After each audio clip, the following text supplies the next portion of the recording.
All right, welcome to our weekly marketing masterclass brought to you by 123getfound.com. This masterclass series is part of our free Facebook group. Join us at agencyinyourpocket.com. We believe that every business needs three things to succeed. First, you've got to get found. So we believe you need multiple streams of traffic or multiple ways to get found. Don't put your business at risk by utilizing just one traffic source. But getting found is just the beginning. If you also want to get results, your marketing must utilize the following methods: landing pages, retargeting, creating great offers, and sales. Once you've got found and you've got results, it's time to get smart. This is where analytics, cost per lead analysis, call tracking, heat maps, and screen recordings come in. This encompasses our system, Stealth 2.0, Local Business Growth Formula. We'll be teaching all these techniques on our weekly marketing masterclass series. Again, join us at agencyinyourpocket.com. Today's masterclass, we're going to talk about getting results and getting results in a very unique way. Today's guest presenter is Alan Stevens, the celebrity profiler, and I'll let Alan take over and tell you about his awesome topic. Alan, welcome. Thank you very much. As you just said, I'm known as a celebrity profiler. That's come from the media, from all the attention I was getting with profiling politicians and royalty and sporting stars here in Australia and then around the world. Now, people want to know what a profiler does, or a face profiler does. It's all about being able to read somebody's facial features that tell you their personality, their body language and micro expressions, the little twitches on the face, that tell you their emotions. And then when you put it all together and observe the person, you can very quickly work out their character as well. Very cool. If you think about facial or muscles in the body, if you look at somebody who's been working out, you can tell they're fit.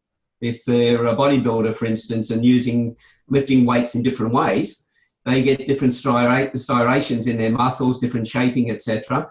And you can see that. If you've got somebody who does, say, a lot of rowing, but very little leg work, they're more upper body and their legs are narrow. So you can look at somebody, know if they're fit, and also get a good idea of knowing whether they've, or what type of exercises they do. The same thing happens in your face. Now, first of all, your emotions are always shown in the body as well. So what you're feeling or what you're thinking and feeling is actually shown in the body. If you're unhappy, your body's hunched over. If you're happy, chest is up, shoulders are back. So if our neurology and our physiology are locked together, whenever you have an emotion or you're thinking in any way, you will find that your face will actually strengthen the muscles by using the muscles over and over. So if you think a great deal, and you concentrate down, as I'm doing now, you'll pull these muscles together. And you'll build the muscles up. So any muscle you work in a continuous way, you actually create ridges and crevices. So all I'm doing there is understanding how you like to think and process by looking at the facial features.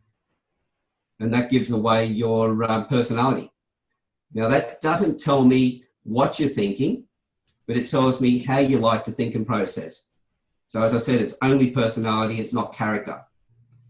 So to work out the character, then I need to see whether you behave, speak, etc., in line with the way that your facial features are telling me your personality is aligned. Now, if you're looking at micro expressions, anytime somebody says something to you or there's an event, unconsciously we always react, and then a moment later the conscious mind steps in. So we have this brief expression on our face, and that can be as fast as a 1/5 of a second down to 1/25 of a second. So it's really quick, but it's pretty much uncontrollable. And so anybody who can read the expressions will know exactly how you're feeling.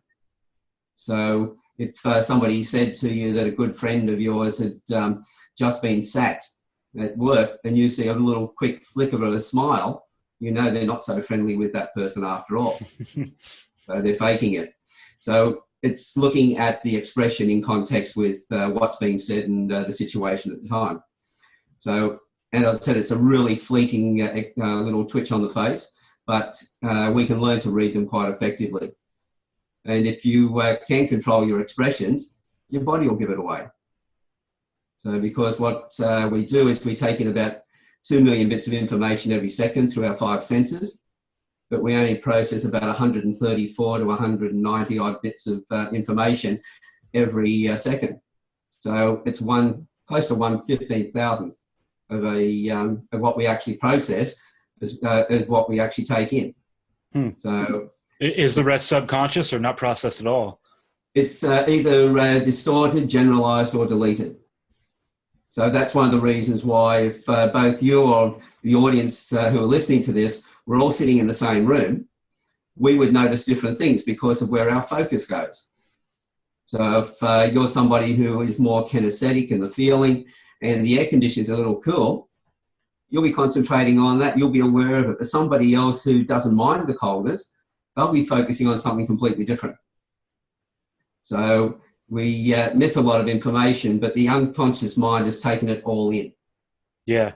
And you can see that at events. I've been to a lot of events this year, and I'll say that the cold doesn't really bother me, although I prefer to live in warm climates. But, like air conditioning on in a conference room or something, or a big meeting hall or whatever doesn't bother me. But I'll notice some people who it does bother. And so I've been in presentations recently where the presenter is really good and I'm engaged and I'm taking notes and taking pictures of screenshots and stuff. And then you look around and you see people who aren't even catching anything that's being said because the room is a little bit cold because it's, close to the vent or, whatever in this particular part of the convention. So, you can see that they weren't getting it. That happened a few times recently at events, 2 events I was at. So that's funny. It hadn't even really registered. I just, looked over and I took it all in. But as you say that, that's the memory that I recall from a conference last month. That's right. So it's, as I said, it's where your focus is at the time, and that's where your attention will go. Yeah. And everything else is consciously ignored, but unconsciously it's all gone into the system. Yeah. So that's one of the reasons why I say under hypnosis, you can take somebody through a process and they'll remember things that consciously they couldn't remember before. Because people will say that they've got a photographic memory. Now, everybody has photographic memory, but some people have a photographic recall. So it all goes in, but some of us just can't process it, or we can't locate it until we go under, say, hypnosis. Yeah. So that's the difference. Everything goes in, but whether we consciously remember it and can recall it, that's another thing. That becomes the photographic recall. Very cool. So with the profiling, you're looking at the facial features. There's some that are in the body, in the difference between your upper body and your lower body. There's, from that I can tell whether somebody's going to sit for long periods of time, and those that just can't sit still at all. And then their thinking styles, the way they process, etc. So, and whether they're easily distracted. And if you put those 3 traits together and you've got a young child at school, I can tell you a lot of traits, about 10 personality traits, and a lot of them the gifts that the child has at birth. These are the traits that are passed down from the parents. Then we have traits that we develop in response to our environment. And so over time, we just develop more and more traits until we're about 5 years old, when we've got about 24 traits. By the time we're 10 years old, we've got about 40 traits that you can read. By the time you're ready to leave school, there's a good 60 traits. And virtually from that, then you know how a child's going to behave before they even get to school. You'll know what sort of a teacher that they really need to excel. You'll know the children who won't be able to sit still, who are easily distracted. And if they have a sequential thinking style where things have to be structured, they have to learn something and fully understand it before they can learn the next bit. And that next bit has to be able to connect to the previous part. So it's almost like learning by numbers. You can't jump from 1, 2, 3, 7. You've got to have 4, 5, and 6 in between. Wow. And so if that child gets distracted because they can't sit still, the other kids in the class, they look the other way, they miss what the teacher's saying. The teacher looks at them and goes, did everyone get that? And the child goes, yeah, I got that. And they're really shaking their head no, and the teacher can't pick it up. Teacher moves on. Now you've got a child who has missed some information, won't say anything because they don't want to seem like a fool in front of their peers. Right. And now, because they can't sit still, they're seeing the other kids moving forward, and so they're going to get disruptive. Now you've labelled a kid with having a condition like ADHD or Asperger's or autism, and we have to then start medicating them to fit into the system. So this is the first area that I'm working with, is in schools. Then into parenting the child through life, and then into business as well, and also working on the dating sites. So you're working with the parents and the schools themselves? Yeah, with the teachers that haven't got burnt out yet. They're still really passionate about being able to work with the children. They have decided, right, they need to know about the child. Now, most teachers, and look, I don't believe we've got bad kids, and we certainly don't have bad teachers in the general sense. We have teachers who, they start teaching. Why? Because they love kids. They want to make a difference. But then they work in a system in which they get burnt out. Right. And so you get a teacher then who is more about their own survival. Because let's face it, we can be very altruistic. We can look after other people a great deal. But when we're stressed, we just pull back. We've got to look after ourselves. Right. And a lot of our teachers here in Australia, and I would say it's the same in America and the UK, who are just at that point. They're just in survival mode. So they just want to be able to get through the day. Now, I think we've all had teachers like that. Yeah. And, if you go back a few years and look at those teachers, you will find they're as dedicated as any other teacher. Right. It's the system that's got them. And then we have those children. The teachers will say, look, I don't have time to focus on each child. But because they didn't work out the child's learning style at the front end, now you have an ongoing problem that ends up being a bigger one, because all they've done is postpone the problem. Because now you have a child that's been labelled, put into those conditions, and all of a sudden now you've got a major headache. Whereas if you can recognise a child's learning style, you know straight away whether they're going to get things or not. You know that if you see a child who's been slightly distracted, you know they have that sequential learning style, you can go, well, I know you've all got it, but let's just go over that last bit again. Yeah. And the child then connects the dots and catches up with the other kids, and away you go. Perfect. So, and if you look at a child with autism or Asperger's, and I've worked with quite a few, they've come off their medication. They haven't needed to see their psychologist anymore. They've started to excel at school, because what you're doing by talking to their personality traits, you actually set their environment up that's more conducive to them, so their conditions don't get triggered. If their conditions don't get triggered as frequently, they don't need the medication they were on before. And therefore, they learn at a much faster rate, and they grow faster. Wow. They develop quicker. So that was the first area that attracted me to be able to read people. So the earlier you can start that, the better, no matter what your intention is. Yeah. Well, I've got on my website, there's a tab on there called Success Stories. And they're testimonials that I've had from people. I've got a lot of parents there talking about what we did with their children. And I've got testimonials coming in 5 years after I've worked with the parents. So they're just sending me videos to keep me informed of how their life is still improving. Wow. So I know it works really well. So if you're able to recognise a child, and as I said, you can profile a newborn child. And people will say, well, how's that work if you're talking about muscle development? Well, all this psychology research has been done. We know that our personalities are a combination of nature and nurture.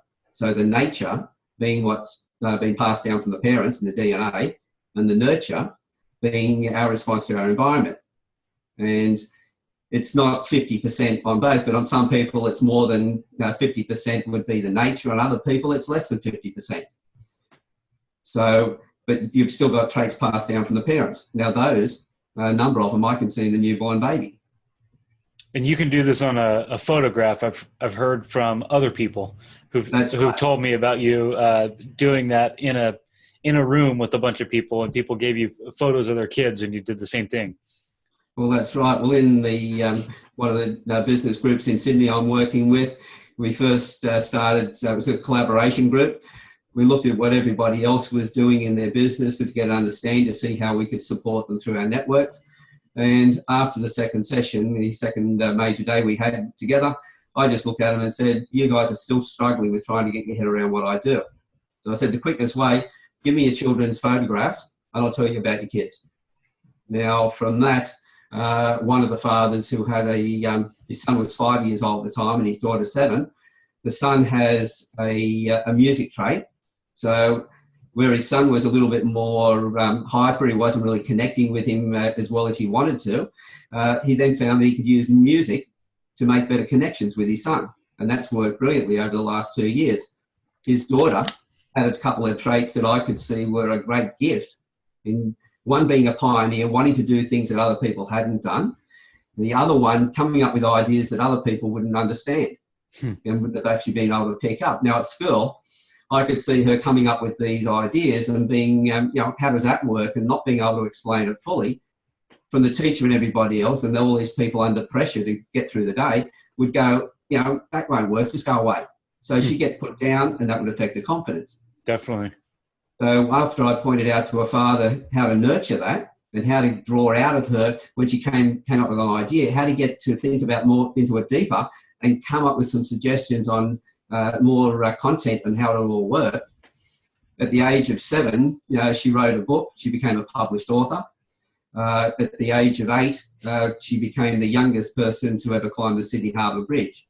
They have walks up over the top. And she and her dad went over that. And people said, well, that can't be. And well, have a look at their testimonial video. He's tagged them on top of the Harbour Bridge on the end of the video. They are looking on the top and looking down at these cars that look really tiny little things. And they're the real life cars going across the Harbour Bridge. Whoa. So, and she's now, she wanted to be a coach like her dad. So she started her own coaching business with a website. And he said, well, who do you want as your clients? And she said, well, all the kids at school. They're all unhappy. It's got to a stage, I know in Australia, 1 in 3 kids now have psychological issues. Wow. Bullying from the cyber stuff, everything else that's going on, the demands on them to get through their courses and to achieve. And so we've got these kids with so much pressure. So she's writing affirmation cards for her the other classmates. Wow. And how old is she? She's 8 years old, actually going towards now 9 years old now. Wow. That was all from 2 profiles that I did from their photographs 2 years ago. Very cool. So that shows how it works, but that's probably not really giving your listeners a lot of information. So it's just giving background. So I think at minimum you sparked some curiosity, though. Well, hopefully I have done that. But very quickly, and that it's not just with children we work with this. It's in sales. If you want to improve your sales cycle, you want to be able to connect with people. We're going to look at a couple of traits in a moment where you can actually, your listeners will be able to go out and test it and trial it. That will help them build instant rapport with people. And if it's in sales, should actually help them to get more sales and reduce the sales cycle time and therefore make more money. Cool. But as far as where you can use these traits, as I said, I've been working in dating sites as well. Where if you look at someone's profile, their photograph, and then look at what they've written about themselves. And I originally started this with LinkedIn profiles. If you're going to do business with somebody, you want to know that they can do what they say they can do. The facial features will tell you that. It'll tell you how they like to think and process. It'll tell you how accurate they are on things. So then you look at their face, you look at what they've written about their business and their background. You go, yep, they look like they can do that work. And so I then took that to the dating site. Is the person who they really say they are? And at the same time, if you understand your own traits and you understand the other person's traits, you can have a relationship really with anybody, even those with an opposite opposite traits, because you learn how to talk to their traits. So it helps you to find the right person, helps you then to, if there's a real keeper, how to keep them. And if you're already in a relationship, how to improve and strengthen that relationship. So there's virtually when people say to me, Alan, what do you bring to the table? I struggled with that for quite some time, and I thought, well, I bring the table. Because if you think about every business, whether it be selling a product, selling a service, if you're a counsellor, if you're a school teacher, if you're a parent, if you're just trying to find a partner, it's all about building trust. If the person doesn't like you and trust you, they won't do business with you. They won't have that relationship with you. So having that enhanced relationships through meaningful communications is the bottom line of everything. So I bring the table, and then you put what you have on top of it, and you, with the enhanced skills that you have, your skills then become much more powerful, and you deliver a better service to the people that you are bringing in as clients. Very cool. Okay, so what I was going to do, if I can actually share my screen, if I should be able to do that down the bottom here, and we'll see if... Yeah, you can just click share screen, and then it'll bump my screen off. Okay, and here we go. That should bring it up so you can see that. Yep. Okay, the two ladies standing there. Now, how many times have you either had somebody come up to you and invade your space? It looks like we've got your last slide. You got the last one. Okay, let's brought up the wrong screen there. I'll just unshare that and go back to the...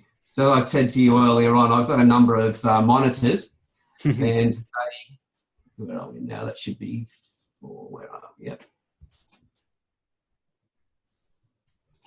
Okay, so you can see the two ladies standing there? Yep. Great. Okay, as I was saying, you know, if you're gone up to somebody for the first time when you first meet them, and you go to shake hands and they step back from you, or you've been standing there and someone's come up to you and they've just stood far too close to you. This one is all about knowing how much space a person needs. And it's actually, if you look at these two photographs, which one do you think looks more friendly? Hard to say. Number 1 or number 2? I'd say maybe number 2. You think what looks more friendly? Maybe. Okay. I don't think either looks overly friendly, so this isn't an easy one. Yeah, what I try and do is remove the whole face, because if one is smiling and one's not, that's going to impact on it, the other features. Sure. So I try and just bring it down to the eyes. But what you'll find is that most people will say that number 1 is, but you've just proven a point for me, which proves that we all look at people differently. So it's one of the reasons why I stopped using things like Myers-Briggs and DISC and other psychometric profiles to profile somebody, because I knew that if I was just looking at somebody, depending on my emotions on the day, would impact on how I saw that person. Right. So if you're somebody who is more like number 2, you might say that number 2 is more friendly. If you're more like number 1, you might say that number 1 is more friendly. So we look at people from where we are on our scale. So that makes sense. My profiling is all about is being able to remove the emotion and be able to see somebody the same way everybody else would see them if they had the same skill. So to see a person as they really are. So a lot of people listening at the moment, some would have said 1, some would have said 2. Now, how friendly a person is, and by the way, somebody who stands back is not so much that they are not friendly, it's more that they're more discerning. They like to check out who's around and work out who's safe to be around. It's all about being self-preservation more than anything else. Whereas the person who's over-affable makes friends with everybody and also makes friends with the wrong person because they don't stop and look. But most people would actually say number 1 is the most friendly. And that's what we're looking at, is the actual shape of the eyes themselves, or not the eyes, but the space between the eyes and the eyebrow. And what we're looking at, if I just go to the next slide, there's those two faces. Which one now do you, while we just take a quick break there, which one now looks to you the most friendly of the 2? Yeah, one on the left. Yeah. So straight away, that's where the full face comes in. But when you measure somebody and you're looking at the spacing, you're looking straight up through the pupil where this white line is, where this red line is. So straight up through this area. And you're looking at the height of the iris, the coloured section of the eye. That gives you your reading mark. And you look at that and you go, okay, would that fit inside underneath the eyebrow, but above the eyelash? That one wouldn't fit in. On this one, the iris is that size. It would probably come to there in height. You've got this all left over. So we always, because people have got different shaped eyebrows, this one's got more flat, this one's more striking in a rise. We can't read it over here or down there. We've got to have one point, so we always pick the middle point. So when we're looking at somebody, we're looking straight at their eyes so we can see the iris. So we look vertically through the iris, through the pupil, and we then look for the height of the iris, but also then the size of the gap. Now that one's much higher. And the rule of thumb is the bigger the gap, the more space the person needs. So when you walk up to them, if I walked up to the one who's more discerning, I generally reach my hand out to them and shake their hand. In fact, if I can get to a spot where they're coming towards me, I'll stop and let them set up the space. Because if they're not comfortable, if I step into their space, I've lost rapport with them. They're feeling uncomfortable, so they're not listening to what I'm saying. So I can see that one before they even get to me. So 10, 15, 20 feet away, I know that when they get to me, they're going to need a bit more space. I also know the one who's marked there as affable, the one on the left, will actually come up closer to me. Well, actually, if I stop, they'll just keep walking up. And they usually meet you and shake your hand with a bent arm. Whereas with the other one, I'd actually reach more out. Now, if you're somebody who's discerning, and you want to make a connection with somebody who's affable, so you're selling to them, if you stand back, they're going to be wondering why you're standing back. Don't you like me? What's going on here? Can I trust you? So you may need then, if you want to make that connection with the affable person, you need to stand a little bit closer to them. So to do that, if you come in and you're standing face to face, that's uncomfortable for you. But if you turn your body slightly when you meet them, you've got this area out in front of you, you've got a bit of an escape route for yourself.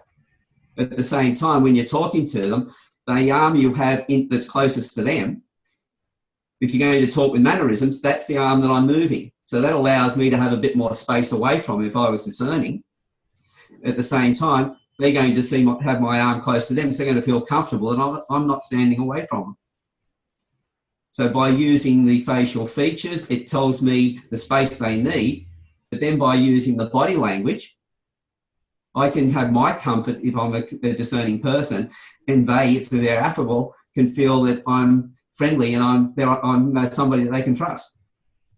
So this is the first thing in building instant rapport.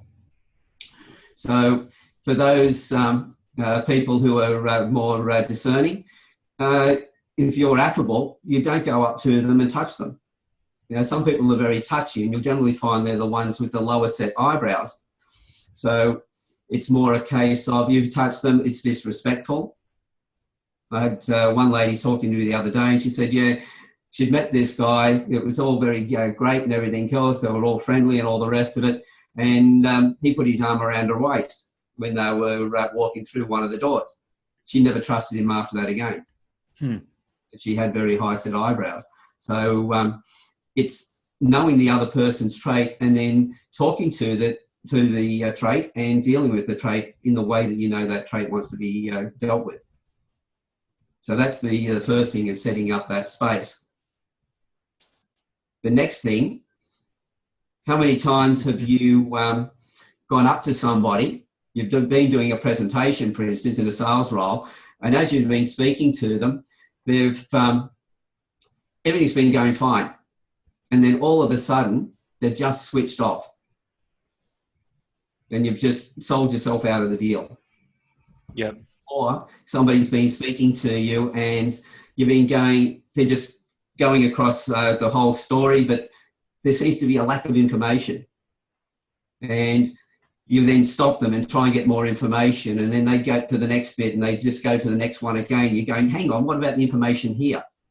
So it's almost like you've got to keep chasing them to get information. That one comes down to into the amount of, or more to the point, how the person sees the world, their big picture view, or whether they're more analytical. Now, everybody will tell you that they're big picture because they can think of a number of concepts. They may see something and then go, well, that connects to such and such, and that will connect to something else. But big picture people are usually people who are just big picture, just want the big story. Don't give me too much detail. Just give me the big overview, and 95% of the time they'll make a decision on that and it'll be okay. Whereas somebody who's more analytical, yes, they'll want to know the big picture, but they'll also want to know all the information that goes with it. They want to think about all the information, and so they will be very quickly upset if you don't give the information to them. But because we always talk the way we want to be spoken to, the analytical person goes up to the big picture person and gives them way too much information. So it's all about being able to know how much information to give the person. That one's extremely easy to see as well. And that's in the, you see this little fold of skin on here? And you see on the other side, it's very close to the eye. This is where the eyelash is almost going up underneath that fold of skin. And in some people, if you think of someone like George Clooney, it would, you know, you look at one of his photographs, you'll see that the eyelash goes right up underneath the fold of skin. Others will have a fold right away from it, or you won't even see a fold at all. So what we're looking at, those that have got the exposed eyelid, they just want the big picture. Those that where it's underneath, or the epithelial fold, as we call it, is very close to the eyebrow, to the eyelash. We now have somebody who is very analytical. They want to know all the ins and outs. Now, this one, I always say to people, go and check yourself in the mirror and see where you are as well and see how that feels to you. Some people, you'll find that the outside edge is wide, but then as it comes across the eye, it's very close. And a lot of people will say, oh, but that's age. As we get older, it sort of droops. It's like any muscle that we work, it's going to take the shape of the way that we work that muscle. So you will find that there are a lot of older people who have got exposed eyelids when they were younger. They are still exposed when they're older. But quite often, because when we're getting older, we go through so many things, because we are the sum of all of our experiences. We go through tough times. We find that we then start to analyse things a bit more. So we start to see where it's been high, start to drop on one side and come closer to the eyes. So that will be somebody who's in between. With them, I still treat them like big picture people. I'll actually go up to them and say, look, how about I just give you the big picture, and then there is a lot more information, so they know that because by making that statement that I'm not withholding anything. But I'll show you the big picture and that, and because there's a lot more information, you tell me what you need to know. And the person who's big picture goes, oh, thank God. I don't have to listen to far too much information. With the analytical person, if I was a big picture person, I would go up to them and say, look, I'm going to give you the big picture because that's the way I need to explain it to you to make sure I don't forget anything. Can you hold your questions for the end? Because I know you're going to have a lot of questions. That person then knows they're okay. If I've got somebody who's got the same trait as me, I just talk the way I like to be spoken to. I just talk that way to them. So doing it that way with the analytical person, you've not missed anything. So you cover the high level part and then tell them that they can hold their questions to the end. So then they can get as analytical as they want or as deep as they want on your particular topic. Because they might be more analytical on certain topics than others. Like if you're trying to sell them something, they might not get super analytical on your thing because they know at the end there's a contract involved and money. So they want to get analytical to whatever is totally concerning to them and their situation, I guess, right? That's exactly right, because as a big picture person is telling the story and they've gone from one item to the next, the analytical person is going to be, hang on, and they're going to keep butting in and trying to get more information on what's just, and draw that back. So they end up taking control of the conversation. Now, if you're selling to somebody, you have to be in control. So you have to set it up. And the best way to do that is to pre-form the discussion by recognizing their trait and go, look, I know that you're quite analytical, that you really want to get all the information on this, but I need to make sure that I've covered everything first. I've put everything on the table, and then we can go in depth into it. So if I could ask you to hold your questions till the end, then we can we'll get through this faster and you'll get everything you need. And the person will be probably nodding as you're saying it. Perfect. The big picture person, if I'm speaking, I'm analytical and I'm speaking to the big picture person, I'm going to be saying, look, I'm just going to give you the big picture, and there's a lot of extra information, but I'll let you ask your questions on what you feel that you need to know. Now, if there is information I have to tell them, say it was a loan, a business loan that I was selling to them, they need to know some legal requirements they have to know. So I'll actually say to them, look, I know that you just want the big picture here, so I'm going to give you that, but there is a lot more information which I'm going to allow, I'll let you just ask the questions you want. But there is also some information I have to tell you by law. It's regulations. So if it's okay with you, I'll go through that and let you know that as well. And they'd be nodding at that point because already in agreement, I'm not going to get inundated with stuff I don't want to hear, but I do have to listen to some stuff. Then in the presentation, when I get to that part with the stuff I have to tell them, I'll jokingly say to them, look, remember when we started this, there was that section where I said that there was some boring stuff or there was some stuff that I had to tell you. That boring stuff, well, here it is. Here comes the boring. And so they know that, well, I know they don't need it, but regulations are, I have to tell them. So I've covered all that. And in that, you're joking, you're building rapport all the way through. And they've respected the fact that you've recognised they don't want to be inundated. That they just want the big picture. They want to be able to control it. The only time I would say to a big picture person to analyse a little deeper is if the subject has to do with finance, it has to do with your relationship, or it has something to do with health. The major issues in life. What car you buy and things like that, not that important. If you bought the car and you realise later on it didn't have cup holders, well, not too big a deal. But if it was a case of, okay, I'm going to buy or invest money and just big picture jump in and miss the fact that the company was actually having troubles and all of a sudden the shares are going down the spout, you've lost your money. So the analytical person is probably going to look into all of that a lot deeper. But the analytical person, I'll say to them, look, there's a lot of stuff in life you don't have to overanalyze. And if you're working in a team and the other members in the team are more big picture, most of the stuff you don't have to analyze. So just let that go. It's only the things that are really important that you need to analyze. And then I'll tell the rest of the team, look, there are some parts that really need to be looked in a bit closer. So John over here, who's the one who's analytic, he's probably going to ask a lot more questions at that point. It'd be a good idea if you just slow down and work with him and make sure you get all that information because you're going to need it. So now you're doing counselling between the two traits in people in your team so that they work more effectively as a team. Very cool. So that's the second one. So moving on to the third trait is in your confidence level.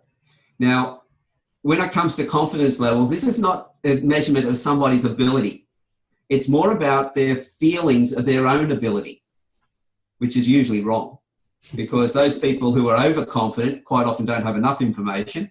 And those people who really build their confidence, they quite often, they know their stuff better than anybody else, but they're going, I don't know it well enough yet. So that's actually in the width of the face. So as you can see on the first one here, the narrow face, and then you've got the wider face. Now, when you look at both of those, to you, at first glance, which one looks like they're more confident? Yeah, I would say the one on the right. Yeah, and that's what most people will see. If you're in between, because in all of our traits, we have an extreme at one end, we have an extreme at the other end, and we have the middle position. And then we have a grade right through the whole lot. So we have, at one end, we have the A's, middle, we have the B's, and at the other end, we have the C's. So there is a middle position on those. Now, when we look at the measurement for this one, we're looking at the outside of the eyes. It's the width compared to the height of the face. The outside of the eyes, if you brought your fingers and put them on near your eye there without pushing into your eye socket, and you roll it around, just as you come past that skeletal structure on the side, that's the outside markers. So it's from there to just on the side here. Now, when you do that, that's your width. The actual height of your face, well, it's from the base of the chin, that point right on the end, up to where there's a natural turn of the forehead. Now, because there's lights above me, you can probably see a little glare point just about here. That's where my top of my forehead is. We go up through the pupil again, and we've got the 2 points on the head. So from there down to the chin is the height. On this young fella there, it's probably around about where the hairline, the fringe is coming down. On this guy, it's at about that point here, and on that side just underneath. So that's the height of their face. And then what we do is we take the width and divide it by the height. And we're looking at a percentage.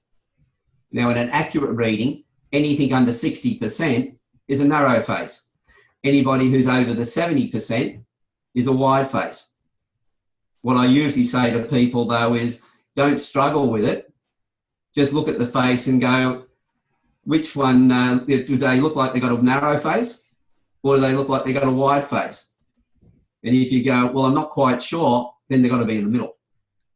If they're wide, you'll know. If they're narrow, you'll know. Now, the narrow-faced person is somebody that we say builds confidence. What they do is that they practice things over and over again. So if they do a course, like say somebody does a massage course, at the end of the course, if they've got the narrow face, they will go away and look at, well, what else do I need to learn? They'll go away and practice it. They'll get their friends around. And they'll really get to the level where they've built their efficiency up and they go, oh, you're okay, now I can do it. Now, they had their efficiency long before there, but they didn't know it themselves. The wide-faced person, they've finished the massage course. They've probably already organised their rooms where they're going to do their massage from. They've already got somebody taking bookings for them for the next day. So they're very quick to run into things. So if you look at two people speaking and say one's got a narrow face, and they're talking confidently, they know their stuff because they've researched it inside and out. They're the ones that do course after course. They're lifelong learners. Whereas the wider-faced person hears it the first time, may have got it, but they just think they've got it. They may not, but they will then just rush into it and do it. So they don't know, or we don't know whether they know their stuff until they're put to the test. So, and for instance, how I would work this one, if I had to give a talk, and for some reason I couldn't give the talk, but I had two staff members, both of them knowing the subject equally well. Neither of them had done a presentation before, so it was completely new to them. I would get the wide-faced person to do the presentation because they will actually feel more confident. But the audience, as you said, as we say that when you look at the wide-faced person, they look more confident. We feel they're more confident. So we're more trusting and listening to what they got to say. So I would have the wide-faced person do the talk. If, however, I'm listening to two people on stage, one's got a narrow face and one's got a wide face, and I really want to know, do they know their stuff? The narrow-faced person is talking confidently.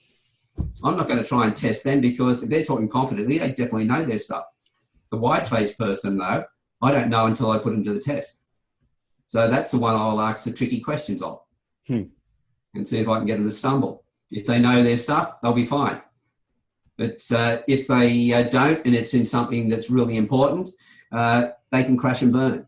that can affect their confidence levels at that point. It can pull back down. But depending on their other traits, because we are not a single trait. That one trait doesn't define us. It's a combination of all the traits together. So I look at the traits and go, what stands out the most? What stands out second? Does that enhance or moderate the first trait? Then I look at the next one and I go through as much as I can see, and I can do this if somebody walks past me in the street. That's how fast you can profile, because you don't have to ask questions. You don't have to hope that what they're telling you is the real truth. Because when most people fill out psychometric profiles to apply for a job or anything else, they're usually telling or trying to answer the questions in the way they think the person testing them wants to see them. Right. The company must be looking for somebody to fit this role. What personality do I need to be to fit that role? Now, when we were talking before, as I mentioned to you, that I used to teach currency trading, but I worked with people's psychology because they could all be taught by a very good instructor at the end of the course, all making great decisions. But the moment they put their own money on the table, next thing you know, they were losing money left, right, and centre, losing tens of thousands of dollars. And so my job was then to understand their psychology. So I put them through psychometric profiling. This is back in the early 2000s. And then I would start teaching them, because I'd teach them the tools, but I'd work on their psychology. And I realised they didn't fit their personality profiles. When I asked a few of them, how come you came out with that profile, but you're really this profile? And they went, oh, we tried to figure out what type of profile we had to be a good trader. That was when it dawned on me that the psychometric profiles, wherever there's a questionnaire, wherever you involve the person you're trying to test or trying to assess, you're actually getting affected by age. Now, as I said, you can't ask questions of a newborn child or a young toddler. Then you have gender issues. Now, men and women see things differently. And especially with the events through life, we definitely see things differently. Because when people ask me, can men and women be the same? Yes, they should be treated equally, but we're not born equal. We're born complementary. Males have one set of skills and females have the other. When we actually combine the two, we have something greater than the two halves on their own. So we're always going to be different. So you can't use gender. Then the question, the education level, your understanding of a word is completely different to mine. So if that's the case, then you're going to interpret the words that are being used differently to me. So far too many errors. And then, as I said, if I go, okay, I won't ask them questions, but I'll observe them, but I don't know how to read them unemotionally. If I'm having a good day or a bad day, reading that one person is going to be different under those two conditions. Whereas with all this, we're looking at dimensions, we're looking at ridges and crevices, we're looking at the muscle development in most of the other traits, so that with that, we are doing it from a totally unemotional position. We're doing it without all the biases that come from the other person. And in fact, we're removing a few of our own biases. How many times have you saw somebody who looked very much like somebody from your past who had done the wrong thing by you? How do you feel about that person you've just seen who looks like them? Well, naturally, you distrust them. You go, oh, they like the other person. So we all typecast people.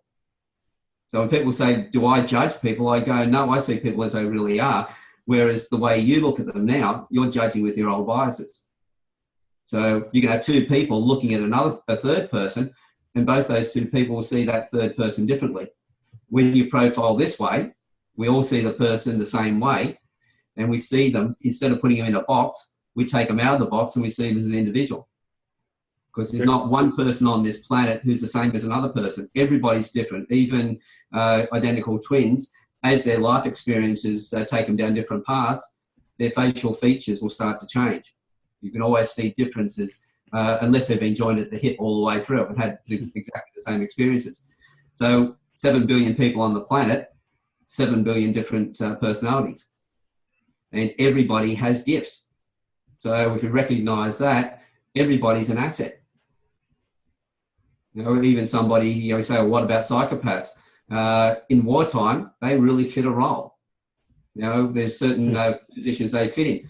Biggest problem we've got at the moment is that we've got about 1% of the population fit into the psychopath profile, but in management, it's 4%. So they gravitate to management positions. But if you're able to read them, recognize their personality traits and go, okay, well, understand how they work, and then you're watching their behaviors, you'll see the incongruencies pretty quick. And you know what to deal with and what not to deal with. Very cool. So basically what I've been doing is mostly it's been one-on-one training or corporate trainings, group trainings. They've been face-to-face. They've been over the internet. Zoom I found is a brilliant tool to do multiple trainings with multiple people.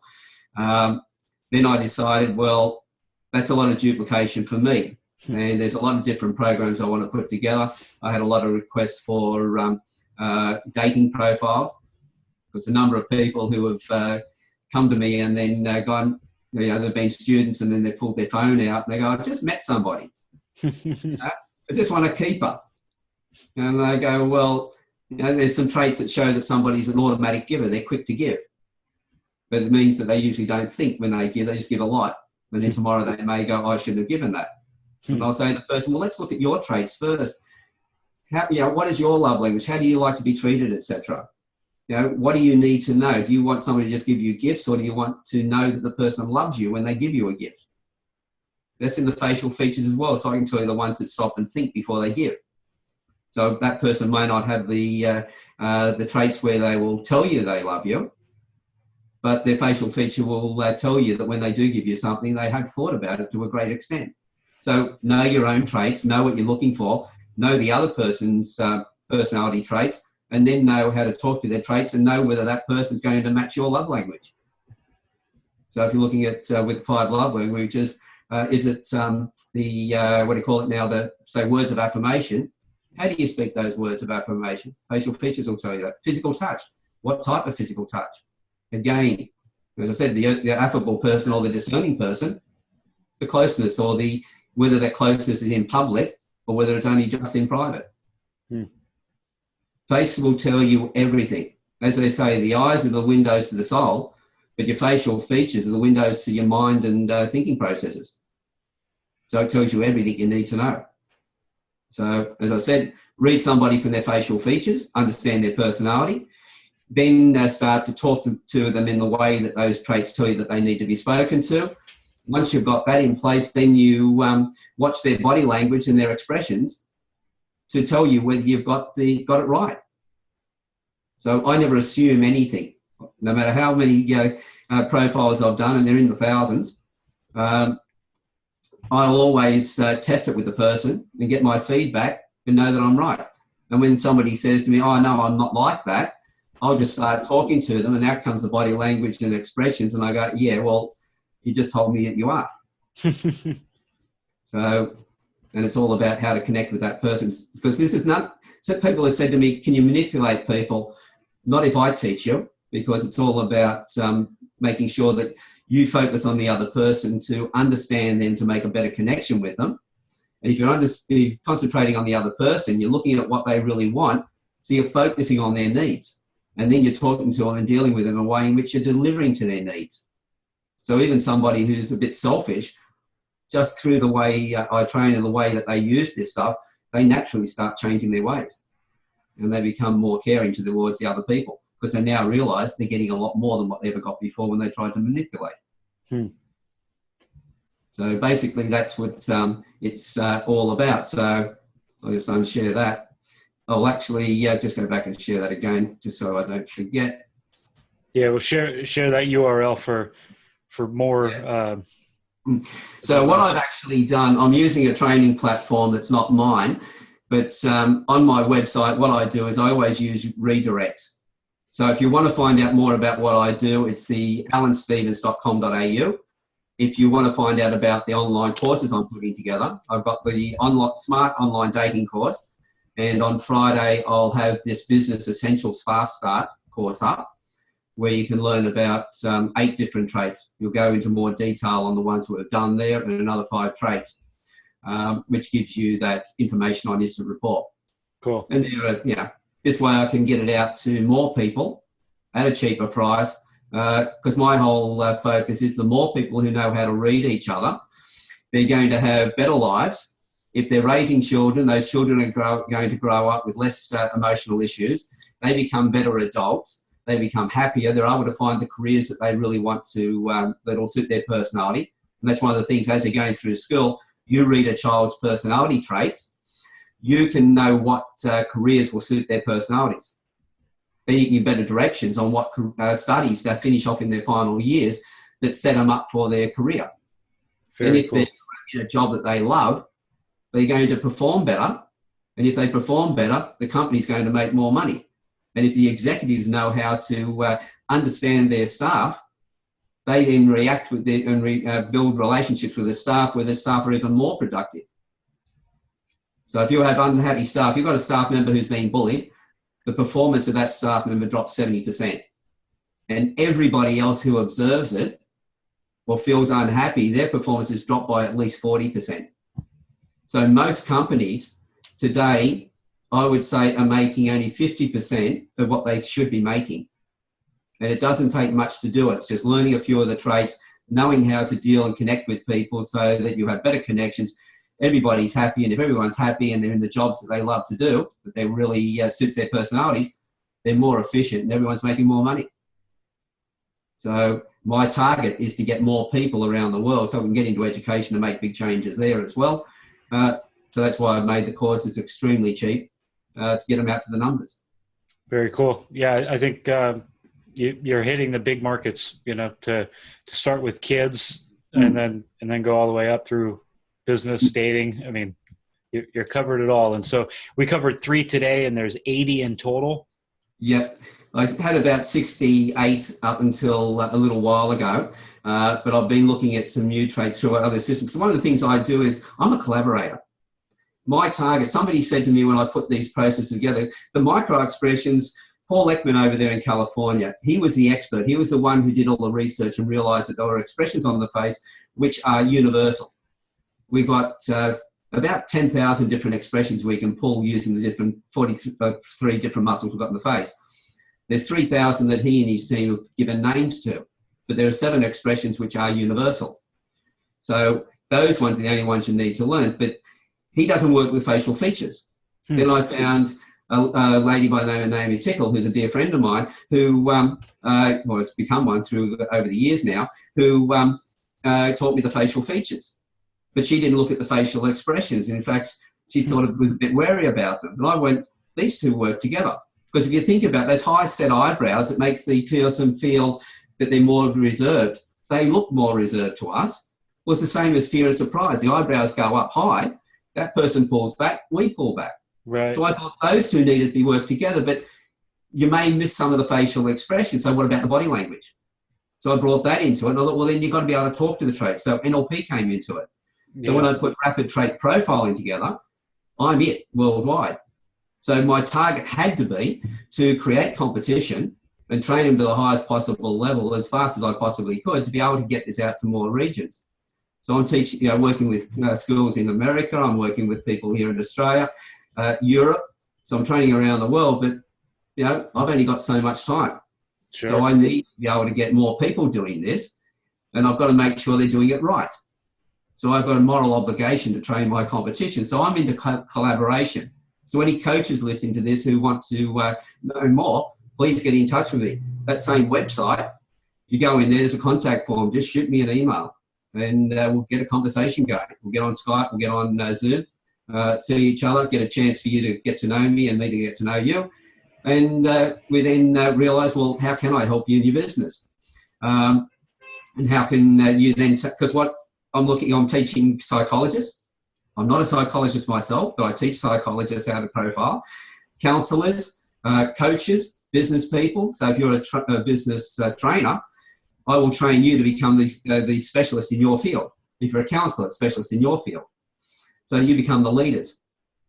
So that I'm passing on a legacy. Very Otherwise, when because I'm 65 now, when I expire, which happens to all of us, it's one thing you can't get out of is taxes and death. It's going to be lost because nobody's put it together the way I have. So with that, what I want to be able to do is get more people doing it. So I raised 3 boys on my own. So I know what I went through at school. I raised 3 boys on my own from 4, 11 and 12. So I know what they went through. And I'm now a grandfather with 5 grandkids. The education system, the only real change is we've gone from blackboards to whiteboards, and we've gone from chalks to markers. We're still sitting in the same chairs. They might look a little more. Same principle, same rote learning system. And the kids are all leaving school with 80% no idea what they want to do. Yeah. A lot of those that are adamant, this is really what I want to do, only a small number of those actually continue in that through their rest of their life. Most people are miserable in their work. 80% don't want to be there. Yeah. At work. So there's the productivity of your business gone out the door if you're not starting. So, as you've noticed, I do rabbit on about this. I get very excited about it because I know that all the ills that we have, all the problems in schools and everything else, this is the foundation for changing everything. Everything else sits on top of this. Without this, you don't get really, you can put any systems you like in place, but eventually they'll fall over. Communication is essential to the start and continuing through everything. So you've got to recognize the true problem, the true cause of a situation, and work on that, and then work from there. And as we talked before we recorded, you're going to have eventually 80 of the all 80 of these recorded, right? Where you talk in depth on them. So if anybody has a specific situation, you can make a custom training thing for their staff or their customers or whatever. That's right. See, on the platform I'm using is absolutely brilliant. It's a training platform, an American one called Thinkific. What I do is I just go in and pull the slides in that I need, or the videos, downloadable files and everything else, so people can build their own record base up. What you've just seen was a cut down version of explaining one of the traits, or each of the traits. So each of the traits will have their own video, but then they have subsequent videos off the side of that. If you're a counsellor, how do you use it in counselling? If you're a parent, how do you use it with your children? If you're a teacher, how do you use it there? It's 80 traits with all those multiple videos, downloadable sheets.